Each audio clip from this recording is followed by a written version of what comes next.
Bismillahirrahmanirrahim. Qad aflahal mu'minun alladzina hum fi sholatihim khashi'un. Al-ayat. Yang kelima, di antara perkara supaya kita bisa khusyuk dalam melaksanakan sholat, mohon maaf, bacaan yang kita baca dibacanya harus tartil. Harus apa? Tartil. Harus tumakninah. Bismillahirrahmanirrahim. Alhamdulillahirabbil alamin arrahmanirrahim maliki yaumiddin. Kecepatan enggak? Cukup kan? Cocok ya 5 berarti. Cocok. Jangan terlalu cepat, harus tartil. Bagaimana kita mau khusyuk kalau membacanya pun tergesa-gesa?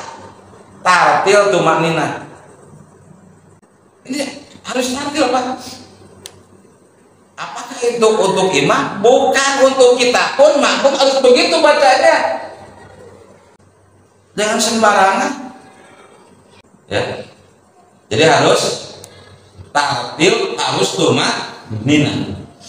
Ini yang keenam.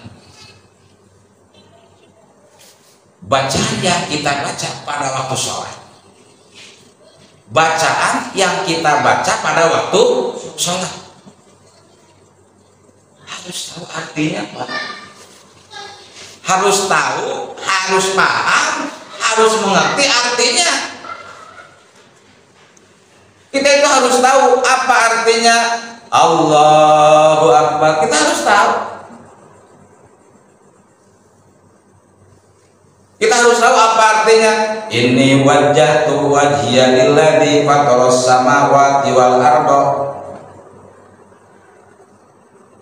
Kita harus tahu artinya Allahu Akbar kabira walhamdulillahi katsira wa subhanallahi bukratan wa asila. Taruhlah itu hukumnya membaca kita apa? Sunnah. Kita pada waktu sholat suka membaca apa? Surat Al-Fatihah. Kita harus tahu artinya, harus paham artinya. Karena lisan kita mengucapkan bacaan sholat, hati kita mengikuti apa yang dibaca oleh lisan kita. Berikut bisa memahami, mengerti, tahu arti apa yang kita baca. Nah, ini yang jangan diperhatikan. Kok pada diam nih? Takutnya pada ini. Nah itu, Pak. Ini yang keenam. Harus tahu, Pak. Harus tahu, Pak. Baca aja, baca. Harus mengerti apa yang kita baca pada waktu sholat. Subhana rabbiyal azimi wa bihamdi sami'allahu liman hamidah. Subhana rabbiyal a'la wa bihamdi rabbighfirli warhamni wajburni warfa'ni warzuqni wahdini wa'afini wa'fu anni. Kita kan harus tahu. Sepakat para ulama ahli fikih, as-sholatu lughatan ad-du'a. Salat menurut asal bahasa, menurut etimologi artinya berdoa. Berarti kalau kita sedang sholat, kita sedang berdoa. Kalau kita sedang berdoa, berarti kita sedang meminta. Bagaimana akan Allah ijabah semua permintaan kita pada waktu sholat kalau kita tidak tahu apa yang kita minta? Sekali lagi, bagaimana Allah ijabah semua permintaan yang kita minta pada waktu sholat kalau permintaan yang kita minta itu kita tidak tahu ini kita itu minta apa sih? Kenapa? Karena kita tidak mengerti, tidak hafal, tidak tahu arti bacaan-bacaan yang kita baca pada waktu sholat. Diijabah dan tidaknya, yakin semua doa pasti diijabah. Cuma antara dilaksanakan dan tidaknya oleh Allah, dan benar-benar diijabahnya oleh Allah, ini kita tunggu dulu nih. Apakah yang kita minta udah tahu artinya? Kita suka berdoa, Rabbana atina fid dunya hasanah wa fil akhirati hasanah wa qina adzabannar. Tahu nggak artinya? Tahu, alhamdulillah. Enak. Enak.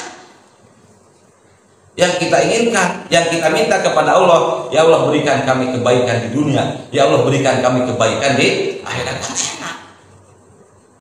Berarti Pak, kalau kita melenceng sedikit, kalau kita mau berdoa, tolong yang kita minta kita harus tahu. A, B, C, D-nya itu kita harus tahu. Ini kita ini pengen apa sih? Kan proposal juga begitu saja. Proposal juga begitu kan, poin-poinnya ada satu persatu. Kita banyak permintaan, tapi kalau minta naon nggak pugu nih kita nih. Nah gitu, kita harus tahu Pak. Ya, harus tahu arti, harus paham, harus mengerti tentang bacaan yang kita baca pada waktu sholat. Nah, yang terakhir, yang ketujuh, hadirin kaum muslimin rahimakumullah, pada waktu kita melaksanakan sholat, kalau ingin khusyuk, sholatnya ikhlas karena Allah. Pak, dalil haji lillah karena Allah, dalil umroh dalam Quran lillah karena Allah, sholat pun harus lillah karena Allah, bukan karena istri Pak, bukan malu karena anak kita, tapi karena Allah. Mudah-mudahan apa yang saya sampaikan ada manfaatnya. Mohon maaf sekali lagi, usahakan sholat kita dilaksanakan dengan khusyuk. Apa itu khusyuk? Pikiran kita terus-terusan ingat kepada Allah. Apa itu khusyuk? Hati kita terus-terusan ingat kepada Allah. Selama kita melaksanakan sholat, merasa dilihat, merasa didengar oleh Allah, merasa bahwa Allah ada di hadapan kita. Caranya tadi yang 7 tadi. Mudah-mudahan kita bisa melaksanakan dan mengamalkannya. Amin ya Allah ya Rabbal alamin. Sekian dan demikian. Wassalamualaikum warahmatullahi wabarakatuh.